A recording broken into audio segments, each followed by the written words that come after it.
we're like 2 episodes away from fighting for our cold open. What do you mean?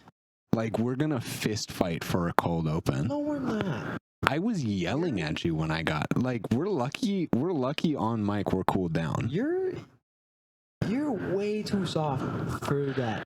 I'm not saying I'd win. No, I'm not saying I'd win. I'm going to fist fight you on camera. No, I'm saying you say that, but you wouldn't start that.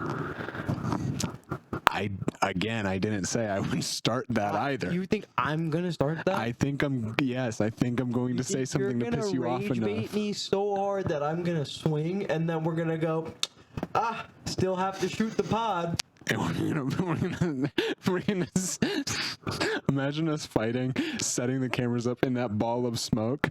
Like, I think of Looney Tunes. We're in the same ball. We set the cameras up. We're still in the ball of smoke in front of the camera, and we somehow have enough muster and energy to say, "Welcome to Pod-A-Mania. My name is Eddie. My name is Dylan.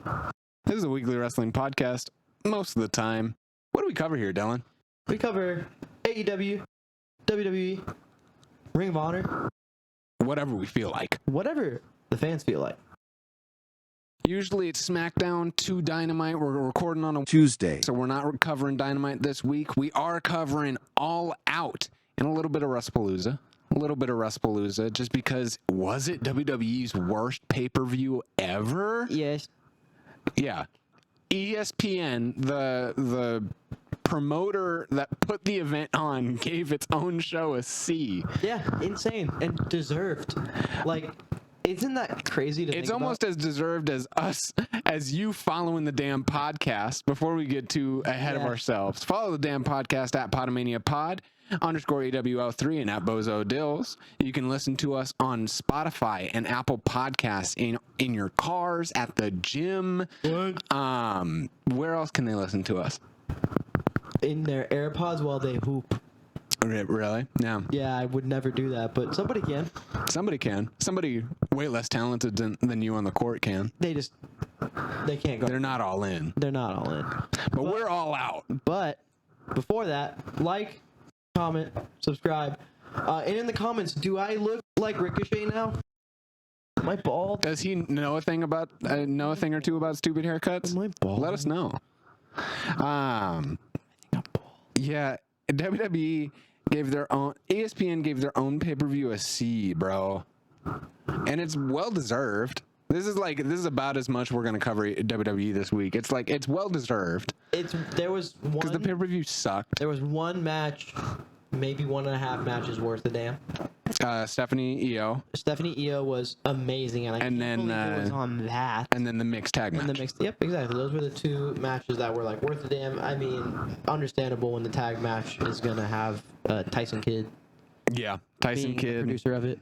Tyson Kidd definitely being the seal on that match to give it just a bigger oomph, in my opinion. You know, you have these great technical wrestlers of CM Punk and Seth Rollins and Becky Lynch, and then throwing a returning AJ Lee, who's, you know, we don't know how her first match is going to be. We didn't know how like CM Punk's first matches were in AEW were going to be. You know, we definitely needed people like this to help support her. Becky Lynch pissed me off. Why didn't she want to get into the submission move? Why does she always do this? Yeah. You say you want to be the heel so you can make the face look better. And then you do that. Yeah. You see how hard she had to try to lock it in because Becky just was not helping at all? Yeah. It's like, dude, what are we doing here? I don't know. I mean, really, when you're in that position, when you're working ring rust off of yourself, and I honestly, I feel like she did herself justice. She worked really pretty well. She didn't look bad at all. Even the selling and stuff before in the following weeks, like in the previous weeks, she sold like no days were skipped, no days were off, and she was great. I have more gripes with how Becky runs. a lot of people do. What did we think about? I know your girl Io Sky lost for Stephanie Vakir to become women's champion. I loved it. I loved the bowing at the end, the respect. It's just really sad that moment had to be wasted on WrestlePalooza Indianapolis. Yeah, I mean, to be fair, we waited 2 months for this match after Stephanie's. They did not capitalize on this. This should have been it was awful. Whole main event was something, bro. Yeah, instead we opened the show with a John Cena Brock Lesnar squash match. Are you kidding me? Yeah, no, embarrassing. What the fuck are we doing here, guys? Brock Lesnar versus John Cena lasted less than 10 minutes. And it's embarrassing because then couple nights following, John Cena has to go out on Twitter and beg for Twitter interactions for them to confirm John Cena versus AJ Styles at Crown Jewel. I think it's embarrassing. It's not this oh my God, they're saving it in the last 5 weeks. It's not that, guys. Don't fall for this oh, they disappointed us, but they're giving it to us last minute. It still doesn't count. He's still an abusive boyfriend. It's not him though at this point. I feel like Triple H. Oh yeah, I was gonna say it's not him. John Cena's not the abusive boyfriend. He could never be. He's too. He treats me as the queen I am. Exactly. But Triple H, he slams my door. He doesn't buy me flowers. It's a loveless marriage. Yeah. And speaking of loveless marriage, congrats to Stephanie McMahon being the first 2026 Hall of Fame inductee. Definitely not the actions of a divorced husband trying to get the love back. No, not at all. Not at all. Would you know anything about that, Dylan? Yeah. No. No, you want to yes and me for that one? I'm so sorry. I don't want to yes Andrew. I want to move on. No. You tugged at a really personal rope there. That was me trying to pull together my inner Christian Cage.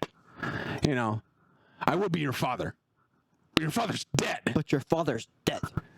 He said that to the Trailer Park Boy.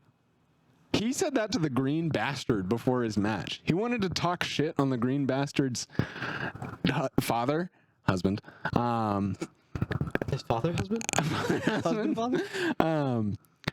But yeah, Christian Cage and Copeland defeated FTR in an amazing opening matchup there for All Out. I guess we'll jump back to the Daniel Garcia Shibata match, but Christian and Cope defeated FTR. Cope gave an amazing tribute to John Cena doing the 5-knuckle shuffle and the attitude adjustment, and honestly a better tribute than WWE's been doing recently. So and it was a response to John doing it on SmackDown. Doing a spear, yeah. And it wasn't just John and Cope swapping finishers. Cope and Christian swapped finishers. One did the kill switch. One did the spear to the outside. We saw the debut of the Glamazon, Beth. So sick, dude. Who seems to be wrestle ready. So I don't know if she's took an insane finisher from FTR. Exactly.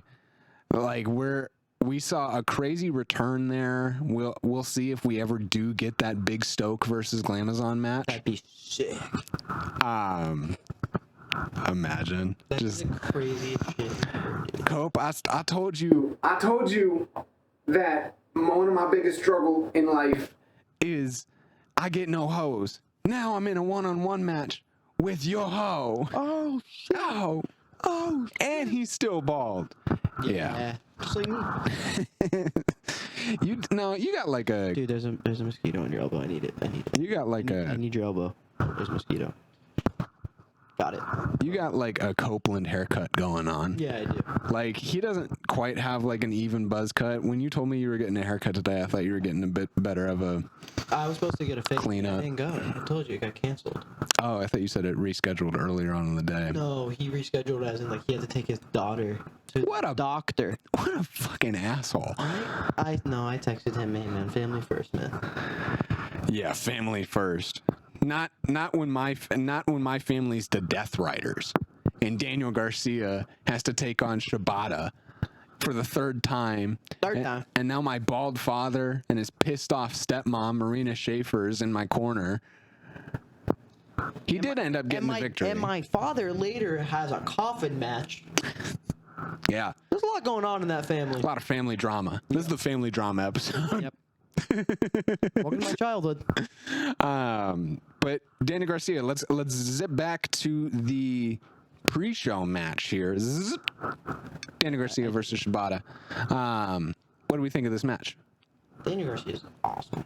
Obviously didn't do what we thought he was going to do with kind of like struggling. There was a bit of a 50-50, but I think Daniel Garcia, after his previous encounters with Shibata in Ring of Honor and in AEW, he's learned. Yep. We saw a new finisher, him just stomping whatever brain Shibata had left in his Yeah, that's a great way to put that. But this is a man who literally had his skull reconstructed. Yep. You know, and you're literally putting Shibata 4K teeth into curb in my Google search just for me to like this. That's crazy. You don't call Daniel Garcia Red Death. That up? That's what you put into Chrome? I put Shibata teeth on curb 4K, yeah. And that popped up. That says a lot about you. No, it says more about Gemini and AI and where that world's going. No, it definitely says a lot that you got there from that. But it says a lot about Eddie Kingston, who got there from his couch in New York, Yonkers, New York, all the way to bitch-ass Canada to beat the brakes off of Big Beautiful Bill. Big, beautiful Bill. He's grown up. The best way to describe that is he's grown up and he gets the game. He's sober, he gets the game, and I think he really figured it out. Yeah. And Eddie Kingston's awesome. It's hard to not have it figured out, especially when Eddie Kingston is your opponent. I think Eddie Kingston, this is your first experience with him. Yeah, do we have to talk about the finish? The finish was rough. Do we have, we're okay. Can we talk about your first experience with Eddie Kingston first, and then I'll talk about the finish, because I have something to say about his finisher just in general. Okay. So it's a bigger conversation there. Okay. So what did you think about Eddie Kingston and his return match? I know he's working a little bit of ring rust off. Yeah, but I don't think I'm getting the full experience. I think that'll come in the next pay-per-view he's in. Oh, sorry. Yeah.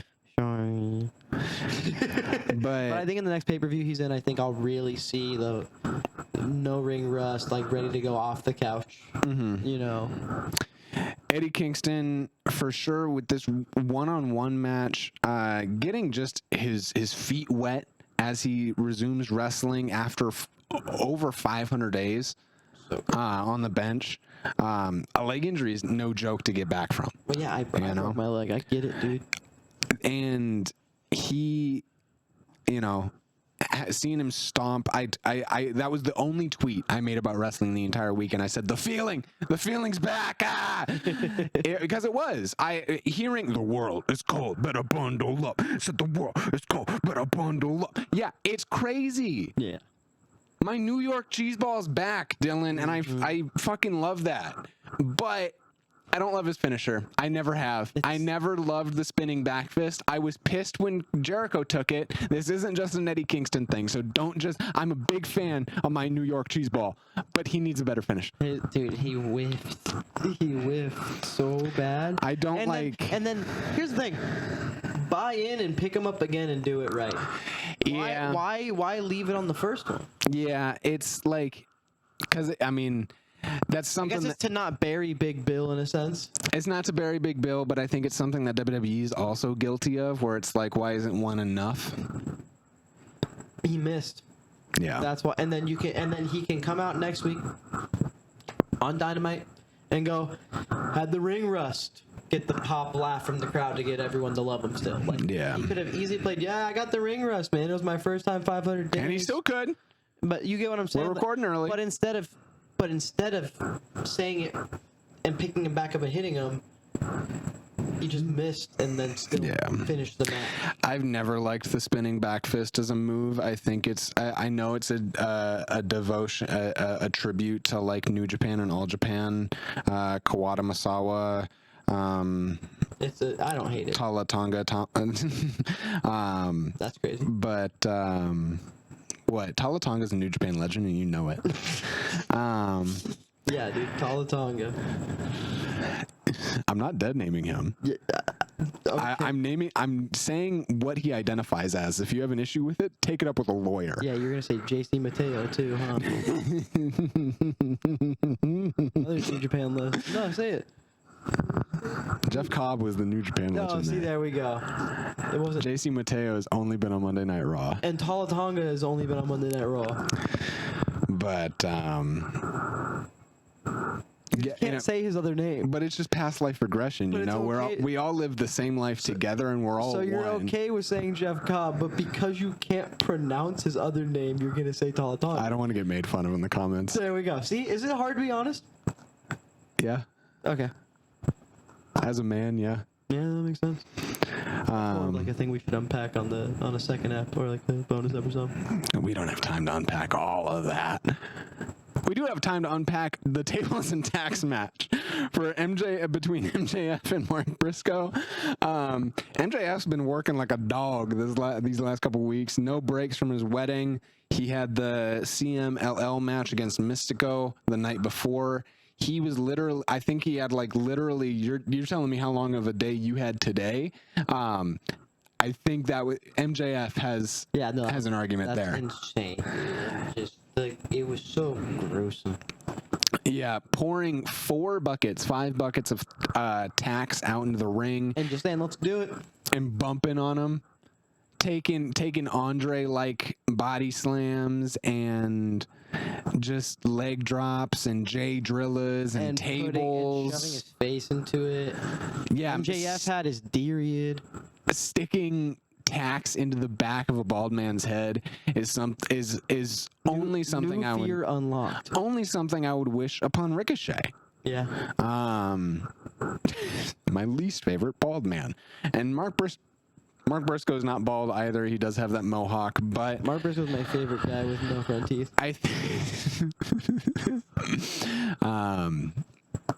I would imagine that list is pretty small. It's like him, the crackhead from around my work, and your dad. My dad. Number 3, yeah. But Mark Briscoe defeated MJF, and I think ultimately our questions here is like, we didn't care who won here. What do we do next? What do we do next with either of these competitors? MJF does get a break. He does deserve a honeymoon, maybe some time to film his movie. Whatever. Or he'll show up on Dynamite. I don't know with him anymore. He's a workaholic. And he just worked too damn hard. His smoke too tough. His bitch too bad.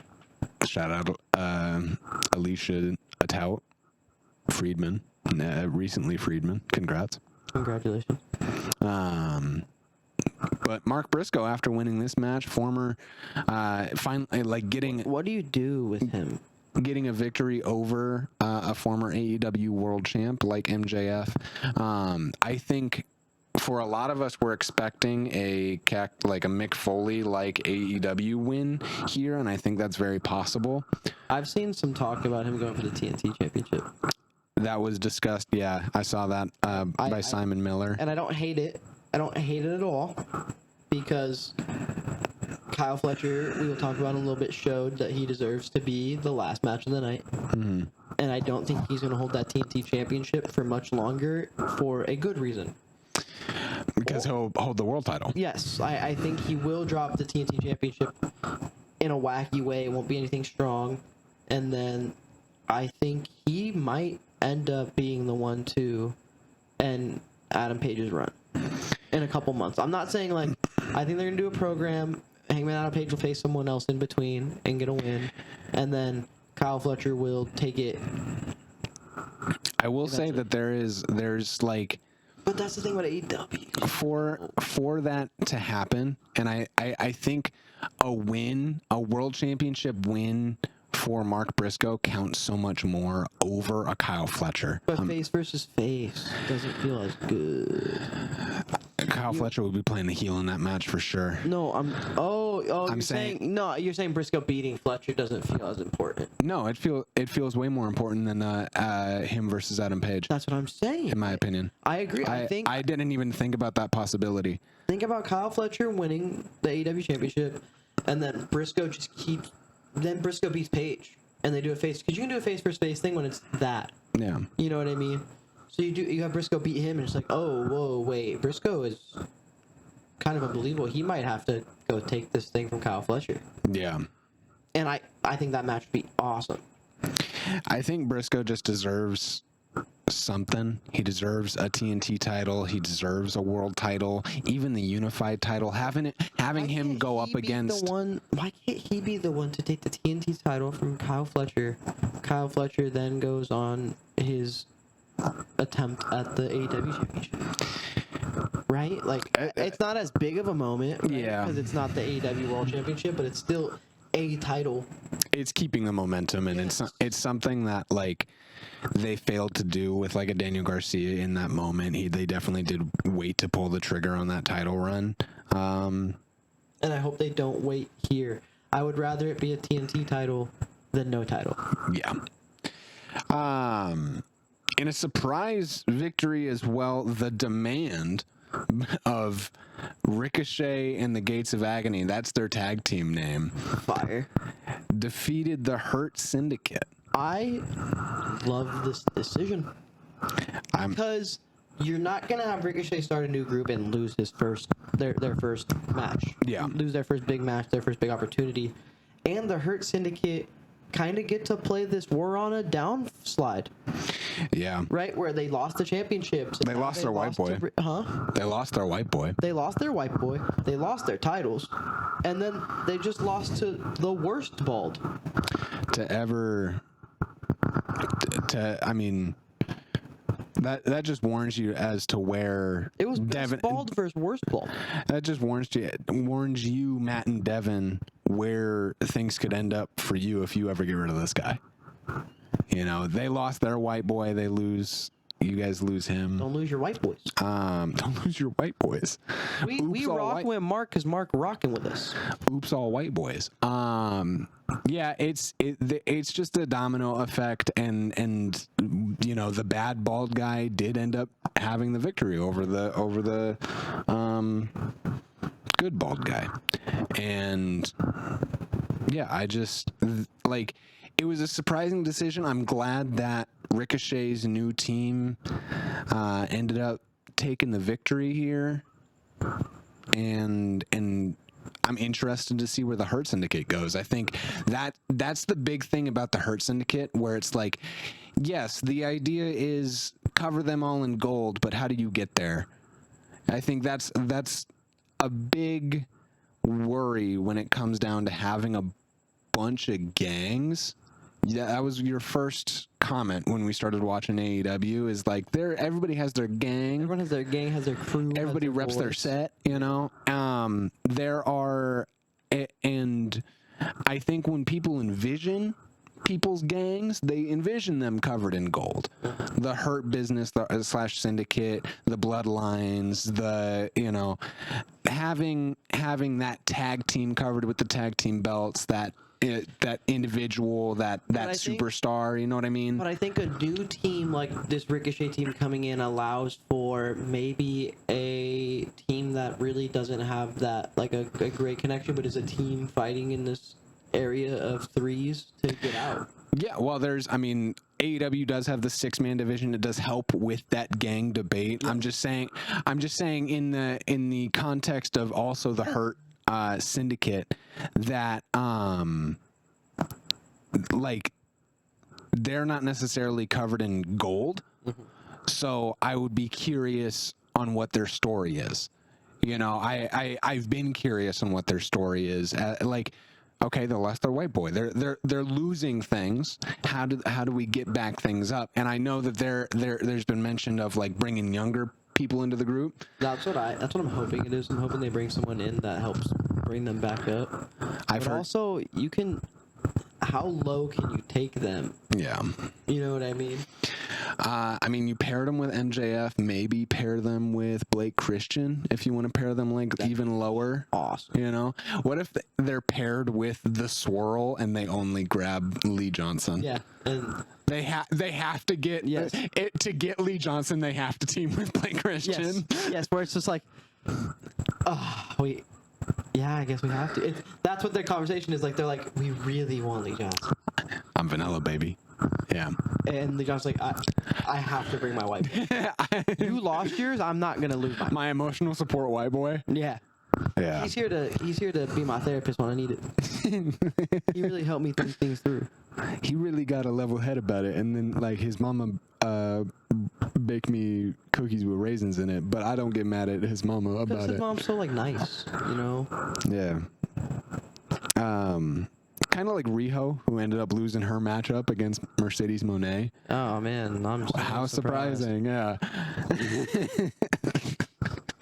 We're fucking assholes. I mean, duh. Yeah. I love Mercedes Mone. But we did say like how cool it'd be if Riho took it. That. Because the underestimations, you know. Riho took. She looked like she died. It's easy for a little girl to look like she died. Don't say that again.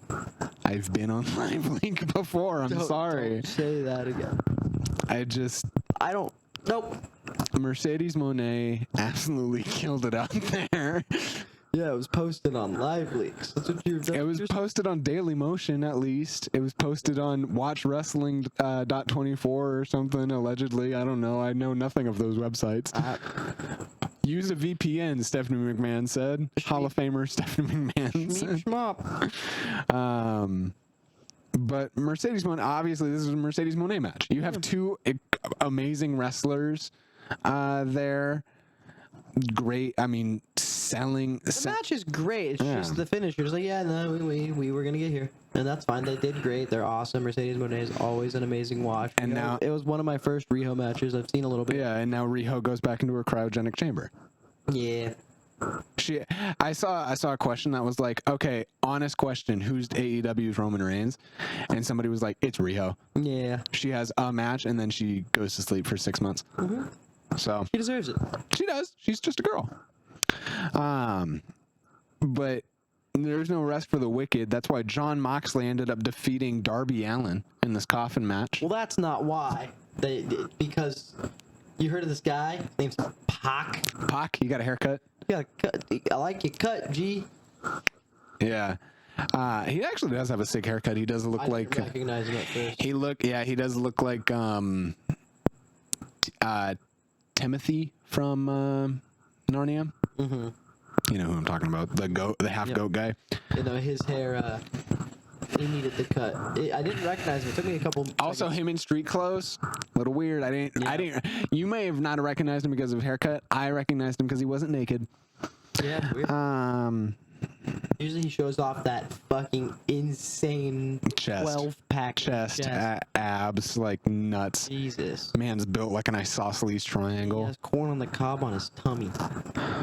CG's right there. But Jon Moxley ended up defeating Darby Allin in his third coffin match. Whatever. Correct me in the comments. I don't care. He ended up losing last All Out to Jack Perry, who we'll talk more about later. Mm-hmm. But Pac did end up coming back to help the Death Riders. We find out what was whispered in Darby Allin's ear because Daniel Bryan is helping him on commentary, hands him the bag. He says, hey, commit homicide now. Yeah. And then he does it. Dude, we gotta talk about the crime rate in all elite wrestling. The crime rate is so high. There's like a murder a week.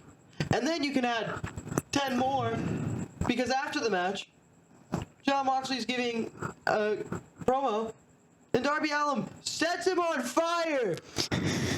Sprays gas, puts him in the body bag that he was in the coffin. By the way, when this starts, Darby Allin is still in the coffin 2 hours later. Like, that's the presumed in kayfabe. He's been in the coffin for 2 hours. The Death Riders leave, and Jon Moxley just starts talking to the camera. Darby Allin's just like, yeah, it's time. I'm going to put you in the body bag I was in the coffin. And I'm like, oh, cool, he's going to throw him in the coffin now. No, he sets him on fucking fire. What is it? What? Yeah, I don't know. And the thing is, that's the Darby Allin experience. Yeah. Yeah. Well, you're like, what's his gimmick other than going to Mount Everest? Murder.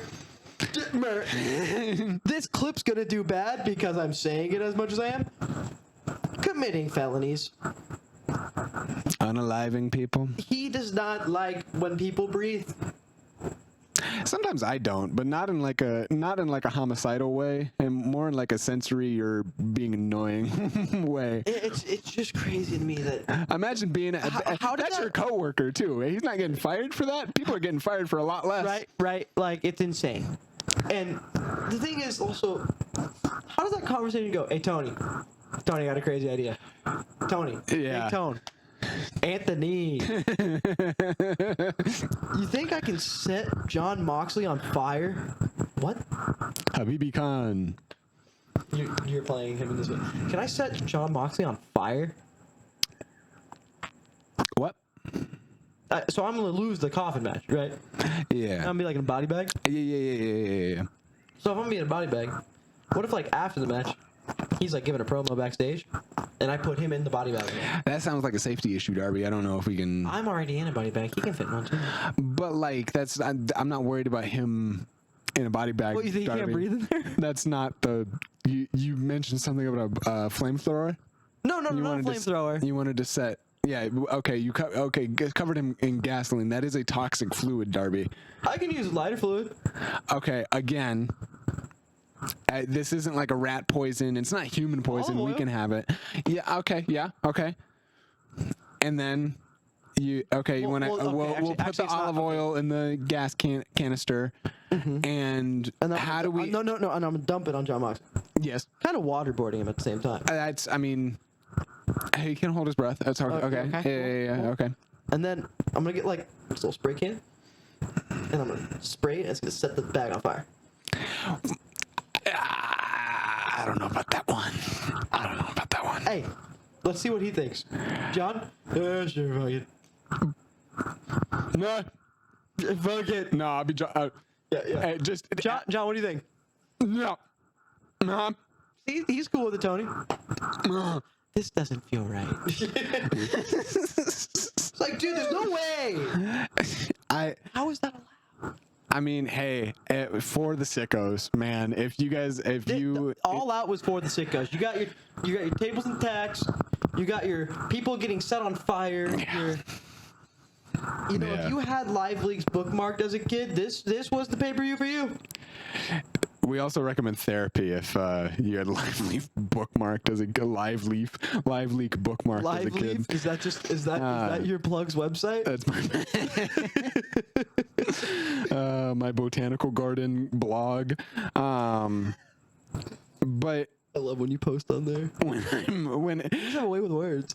You know who has a way with words? Tony Storm, who literally had a love letter to wrestling in this Fatal 4-Way, as Chris Statlander ended up taking the victory in this Fatal 4-Way. And we did say it last week, this could go any way. We would be happy whoever wins here, they're not mad about who won. You're just disappointed. So happy for her. You just don't like aliens. Roll up? Yeah. We're doing roll-ups on All Out on the biggest paper. One of the biggest papers of the year. I will. Okay, before you crash out about roll-ups, I know this is a big thing. The most devastating move. Before the comments get to you, I got to explain this. I'll let them backspace while I explain this to you. She has been talking with the Death Riders. It is Wheeler Yuta's roll-up.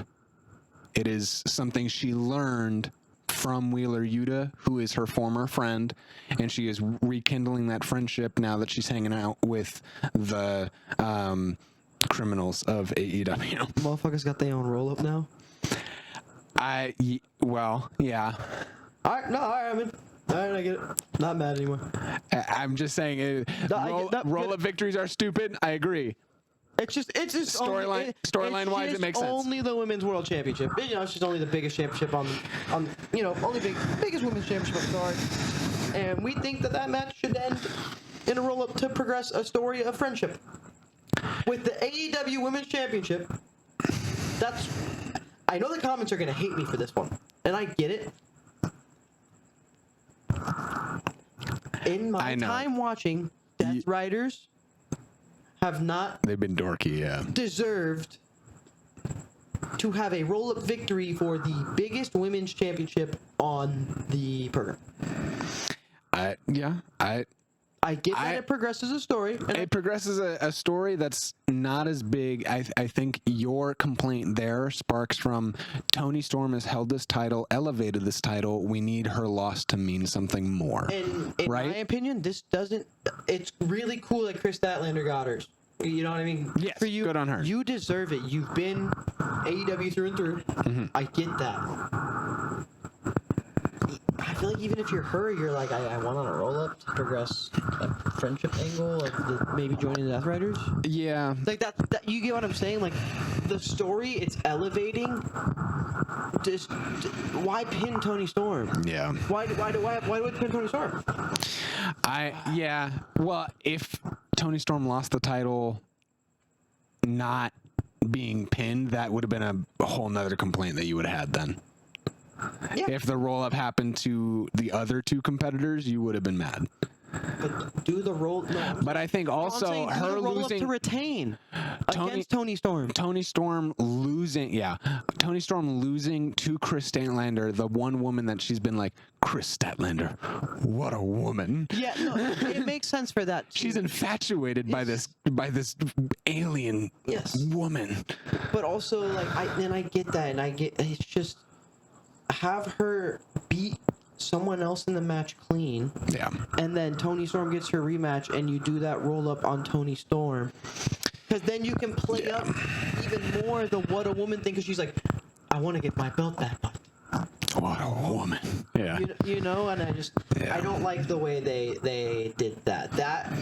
I love the decision, and I get the decision, and it does please both minor stories. Yeah. But yeah, it's in the Big 25 on All Out. Yeah, I know. It's rough. It's rough out there, but I'm glad Statlander, Champlander exist. I'm so ready for them. I know it just started, but I'm so ready to run Willow versus Chris for the title. I know that's down the line. Yes, sir. You know, that's where they're going. Do you think they did this because there was no... How do you make the Toni Storm loss impactful with how elevated she is in that, like, echelon of women's wrestler in the company? Yeah. Like, do you think that they were kind of struggling with that? For sure. And I think Mariah May is going to struggle for the rest of her career because she was cursed to a career of mediocrity. Yeah. I think that angle and her winning the championship when she did, and them playing that up and trying to make Mariah May as big of a star as she was, she could have been a bigger star if Toni Storm wasn't so iconic and so big already. Yep. And I just think that all this does, in my opinion, unless they really play up this reign for her, it just makes you go, this reign? Like it has the chance to elevate her, yes. Yeah. And you can have so many dope matches like Willow Nightingale. You can progress these stories that you're talking about, right? But also could you not have done that with another belt? Have you not? Like, why did it have to be the AEW Women's Championship? Well, they've run that with the TBS Championship, I believe. A couple years ago, they did run that. It's the reason why I immediately said Willow was like Willow and Stat are like the fight forever rivalry. So it's I understand where you're coming from, and that loss of Toni Storm's championship should have meant something more. I just think it makes Toni Storm look weak. Because AEW plays up this win-loss and how strong you are.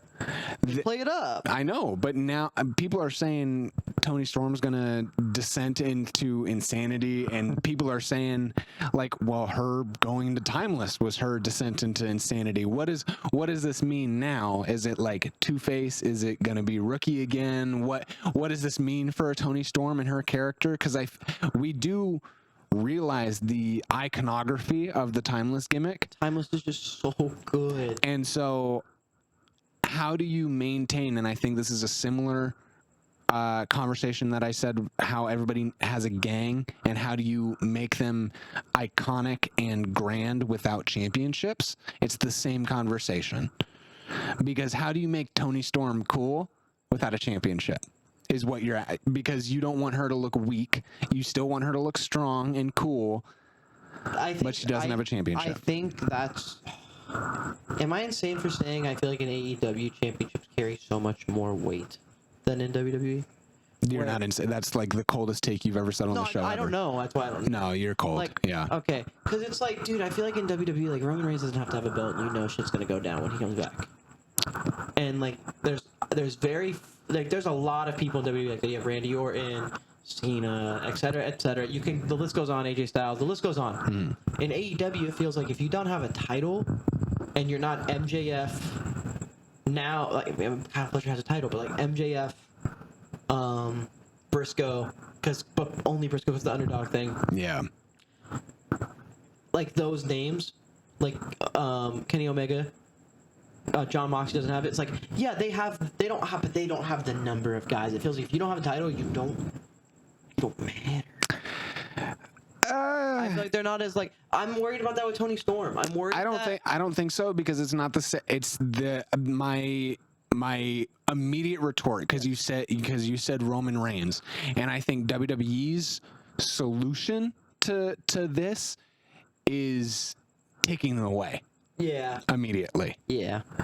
And I understand that there is a science to that. Oh yeah, no, you want him back. Let them have their cool down time, and as soon as they return, you're like, oh my god, I forgot. Like, oh my god, Roman Reigns is back. Yeah, but I think AEW is a product where they, like, yes, they take time off, but it's not as obvious. Yeah. It's not as like okay, well, they get written off well. Yes. They play the injury angle. They play the only character WWE's ever written off well is Ricochet. Yeah, he's still not back. Wonder what he's doing right now. Bald with his bald friends. No, Gates of Agony's not bald. Bald with his haired friends. And ain't that life? Ain't that life? Brodito retained their tag team championships, though. I love being right about this. It was just insane. We can just say it, like, so many ridiculous spots. Having a tag team ladder match is a cheat code. It's a cheat code for an A+ match, a 5-star match. I think I had the same problem with Simon Miller with too many tables in the whole night. Yeah, so many. You got burnt down on. I got table fatigue. How you bring nothing to the table when you're the table, though? I'll make you my table. That's what I'm saying. The Fatal 4-Way ladder match between Brodito, Young Bucks, Jet Speed, and then the Ass Boys? No, Josh Alexander and Hechicero. Yep. Crazy. We got the return of Jack Perry in this match, who reunited with Luchasaurus. That's why Jet of Jet Speed died. Yes, he got chucked out the ring from a ladder.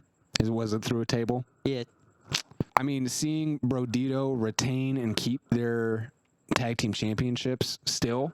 Like I said last episode, I think these matches especially have that wild card factor. So, like, they're just gonna drop it, and the fact that they kept it is awesome because it's what we wanted. We wanted them to keep it. We wanted them to have this real reign with people like the Young Bucks in this match. You know, with people like Jet Speed. I think last week we talked a lot about how still haven't seen him win. How Jet Speed does deserve that tag team title win since I started watching AEW. Yeah. And that was like that was one of your first complaints within the first couple weeks when we first watched. I think it was right after Forbidden Door. But hopefully it'll patience. It's where the best wrestle. I didn't say where the best win. That's why Kyle Fletcher ended up losing his match against Hangman Adam Page. You know, and Hangman Adam Page himself overbooked the match with a bunch of stipulations. So many stipulations, but he's allowed to use a table? He's allowed to use a table, yeah. In a normal match? Yeah. Well, that's the AEW. That's the AEW rules thing. I've warned you about this. I hate it. But you love it. You're doing the thing where you're picking and choosing. I hope you realize this. And I'm fucking choosing. Yeah. I'm choosing to hate it here. And you have the right to choose. I think it's because it's Kyle Fletcher. That's the only reason I know. Yeah. He's there, though. I was really scared that after this match I was going to say, he's not there yet. Maybe in a year or so. No, he's there. He's ready. He put on a performance, a spectacle. He was awesome, and he looked huge. Yeah. And Adam Page is always going to be Adam Page. He's awesome. But those brain busters, dude. The brain buster to the timekeeper's table. If that would have ended the match, I think everybody would have went. I get it. Yeah. I understand, and I really thought the match was ending there. I was just like, oh, it's gonna happen for me, and it didn't. But it's okay. It's gonna happen eventually. There's a reason they call him the prodigy. I think that's the argument you have with AEW too. Is AEW is really good at giving you a bunch of opportunities to say, you know what? I'm glad they didn't get it. I want to see this again. I want to see them. I want to see him get to the next, because that means he can get to a next level. Because I don't feel like I felt that with a Chad Gable on Gunther. Yeah. I don't feel like I felt that with any of that in WWE. Yeah. You know what I mean? But I'm saying I think Kyle Fletcher can get to a next level of wrestler. Yeah. And that's what I'm saying. Like, oh my God. There's a reason they didn't put it on him yet, and it's not because he's not ready. It's because he's not the best version of himself yet.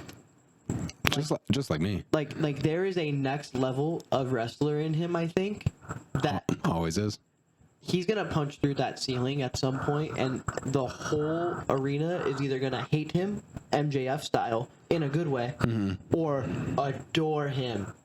And I'm already there. Yeah, I'm saying the whole room. And I think we're just recognizing something that'll happen months ahead of time, where we're calling these like Don Callis family dismemberment. You know, the is that what leads him to it? Oh, I didn't even write that down. Damn. Okada ended up retaining his unified championship against Takeshita and Dorada. But I think that's where we're going with a lot of our predictions is Kyle Fletcher and the Takeshita like breakup there is I feel like it's all going to happen. It's all going to happen at the same time. Maybe the same night. It's going to happen. But I that's what I'm saying. I think that entire breakup. I think it's going to be a full implosion of the Don Callis family? The Don Callis family, rather than a falling off of? I think Don Callis family, they're riding way too strong right now. And you know what I think? I think that makes more sense in how Don Callis works as a manager. There's no way he'd let everybody leave one after another. He's too good for that. I think we're seeing egos. No, but that's what I'm saying. I think he's too good of a manipulator as a character to his talent that you should stay, we'll get you there. And he will never lose everyone one by one. Yeah. But if he got too many sick people who all want to be the best, it's going to implode, and Don Callis is going to shrug his shoulders and go, man, I got too many good guys. It still makes Don Callis look smart. Yeah, what a that's complaint the thing. It still makes Don Callis look good, so he can continue to be a manager if he wants to. Who does he stick with there? I don't know. Who sticks with Don Callis? Chuck Taylor and Wardlow.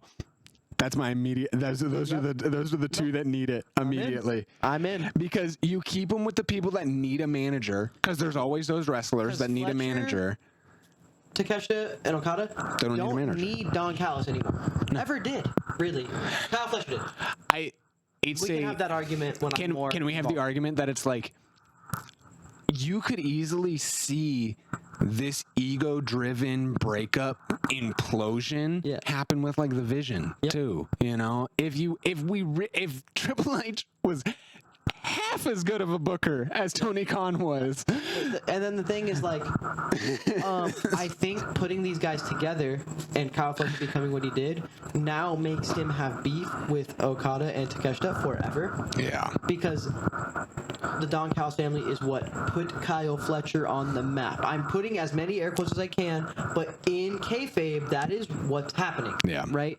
Because he was already unreal before then. But in kayfabe, he is at the level he's at now because he got brought into the family. Now he knows he's as good, if not better, in his head than Takeshita and Okada. Yeah. And those three can hate each other forever because Kyle Fletcher can always hold on to the one thing that got me to the top you took away from me. You know what I mean? Yeah. And he doesn't even have to side with Don Callis anymore to think that he can hate Don Callis, but also understand, like, hey, I got here through this. I mean, imagine that rivalry for the world championship, Takeshita versus Fletcher, because Takeshita's playing this like rookie of like, I mean, he's kind of taking a back seat and realizing the egos are coming to the front there, but like Takeshita has a big story there with Fletcher of like you thought this was about you and Okada, no, and you think you're the guy.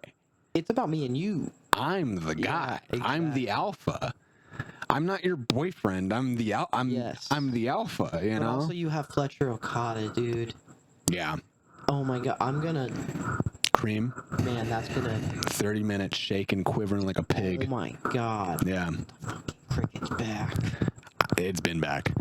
I know. Go home. You didn't listen. What happens when you film in a garage? Well, before we go home here, I do want to discuss the DPW Carolina Classic really quickly. Just cover the headlines here, you know. DPW, Deadlock Pro Wrestling's biggest tournament of the year, the Carolina Classic, was won for the second time ever by Jake something. Not making up that name there. That's his name. Featured on TNA, featured on DPW quite a lot. Are you familiar with Jake something at all? Not really. I mean, that entire Carolina Classic, you can see these like first round matchups. There was 4 matches that basically LeBron! that basically sorry ended up with who were in the finals. I believe it was Jake something versus Jake something versus Calvin Tankman, LeBron, Kazone, and Trevor Lee. Trevor Lee's Cameron Grimes. He was the $1 million guy from NXT. Sorry, I'm trying to see everybody's face. You can go. But yeah, Jake something won for the second time. Alexander? Yeah. For the second time ever, the Carolina Classic, and really, I think this is establishing Deadlock Pro Wrestling as one of those third independent companies to battle with a Ring of Honor, to battle with even a TNA, giving TNA a run for its money with stealing some of their stars. But it's awesome knowing that like YouTubers and podcasters can do shows like this and people show up. And I think it was also awesome that I don't know if they debuted the Battle of the Best this year or not. Queen Aminata is so sick. Yeah, Queen Aminata ended up winning the Battle of the Best this year. Again, I think that was solely like taking an AEW talent and capitalizing on their popularity and putting them against DPW's top talent. Yes. Because Queen Aminata is awesome. And it's so weird because, like, where she's at in the women's division of AEW is kind of in that I'm going to fight every week and put on really good matches, but I don't really have any, like... arguably the same... roadway to go. The same stuff that, like, a Danny Luna or a Shuriga has. Sorry if I mispronounced that. But yeah, I love it. Like, there's just a lot of independent wrestlers there in that DPW that like we love. Like I said last week, we do love our Javon Evans, our Jay Malakai's, our like we know that Roderick Strong's making appearances in some of these shows, and Adam Cole was set to like Chris Danger is usually on this show, and it's super cool, and I think seeing this next class of wrestling children, because I think watching just WWE talent and NXT, you get kind of you're used to that televised style, and I know for me, hearing and watching DPW is like watching old PWG or old Ring of Honor, or even just regular Ring of Honor, because just the way it's filmed, the way the mat hits different, the feeling is just different. So it's just, and it's revitalizing some of those feelings that you could have as an independent wrestling fan, and hearing the mats like boom. Yeah, actually hit a couple times, not be nailed down properly. Yeah. Exactly. It's just that feeling. It's that indie feeling. It's that crashing down like we're feeling right now at the end of an episode. Unless we wanted to talk about WWE more, that dog shit ass from a butt. That's all I got. Thanks for watching, man. Thanks for listening. Thanks for commenting, liking the damn video. Follow the damn podcast at Pod-A-Mania Pod. What should they do? We listen to us on Apple Podcasts? You gotta listen to me on Spotify. You gotta listen to us on Apple Podcasts. You gotta go in the comments. You gotta like. You gotta comment. You gotta subscribe. Tell us, what was your favorite match of AEW? What was your favorite match from the Carolina Classic? What was your favorite match? We know it was. Yeah, who the fuck? DPW. Who are we kidding ourselves, man? Nobody's favorite match from the weekend was on that, and if it is, you really need to go look in the mirror, man. Find an emotional support white boy. Talk to him. We're right here if you need us.